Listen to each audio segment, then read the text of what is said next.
The Bengals finally picking up a victory today, 34-24. All positive vibes here. Well, I'm not going to talk about any of the bad. It's been 3 straight games. Bengals haven't won a football game. Let's talk about all the good we've seen out of this game today. Joe Burrow did... Okay, that was bad. I was going to say Joe Burrow threw his first interception of the season today. Right off the back, kind of went the wrong direction. Well, I'm only bringing it up because it was kind of a misread. You seen Jamar Chase went one way, he went the other. On a scramble drill, he anticipated him to go left. He went right. Kind of looked like a bad throw, but it wasn't. But before that, though, we was going to be 4 games into this season where Joe Burrow had no turnovers.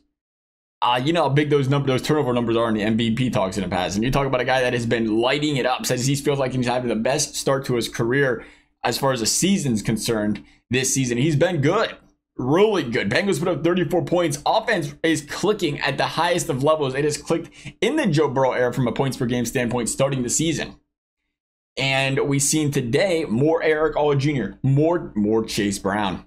Chase Brown comes in here, 14 touches on the season on the ground. He now has 15 in this game, averaging 5.3 yards a carry. Going to run right around about 6 something on the season. It's starting to feel like he's pushing over Zach Moss. We talked about this at the start of the season. Zach Moss is a great complimentary back. He can do a lot of good things, but he's been more of a career backup or a career platoon kind of guy, and that's okay. You know, you want guys like that on your team in case injuries happen. But you knew Chase Brown was this young stud last year, coming up rookie second year, taking that big step forwards. You see the burst, you see the explosiveness of him on the football field. He's exciting to watch. And today was one of those days where it was blatantly clear. You know, Moss was getting the ball 2 yards, 3 yards.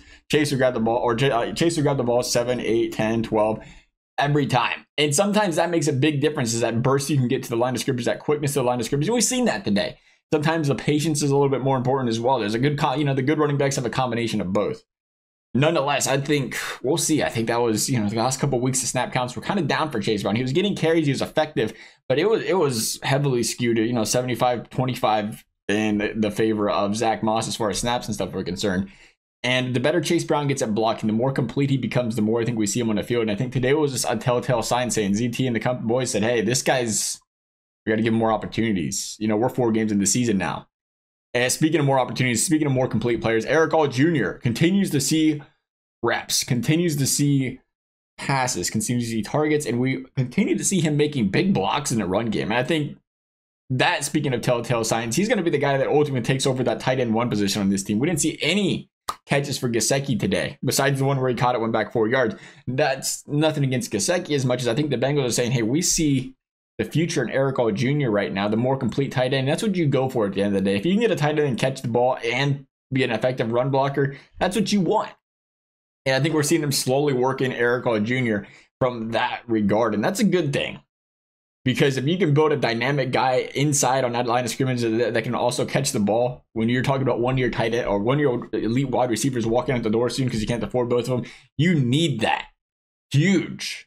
Speaking of elite wide receivers, Jamar Chase, 63 yards today, broke 3 tackles, took it to the house. Bengals seeing some explosiveness in the pass game. Getting T. Higgins back on track. Yosivas just continues to be a guy where he doesn't catch a lot of passes, but every single week, they're key passes. This time picking up that big first down. And, usually it's the touchdowns. It's just this man, he comes up clutch in the big moments. And we'll see if he's got bigger shoes to fill in the future. But for now, playing the role he needs to. We brought it up, oh, no, we didn't bring it. I was going to say Joe Burrow playing great, but you know what else has been helping Joe Burrow? This offensive line. Hats off to this offensive line. I don't care who they're going up against. We've seen the Bengals offensive line the last 4 seasons. It didn't matter who they went against. Burrow's getting pressured. Today, it looked like Patrick Mahomes back there. Today, it looked like prime Peyton Manning or Tom Brady or it's these quarterbacks. Baker Mayfield going against the Bengals. These quarterbacks just drop back and stand there and don't move. We do not get that in Cincinnati very often, and we have seen that today. First time in 4 years where Joe Burrow just stayed back there and it looked like the defensive line wasn't trying. He was just standing back there jumping up and down. What a quarterback does when they have all day to throw. And the fact that this offensive line is figuring things out in that way, you have to give them massive props. Massive props for getting this pass protected. It looked elite today. Only 2 sacks last week, no sacks today. As long as they're protecting Joe Burrow like that, they're going to continue to move this football up and down the field like they did today. 34 points.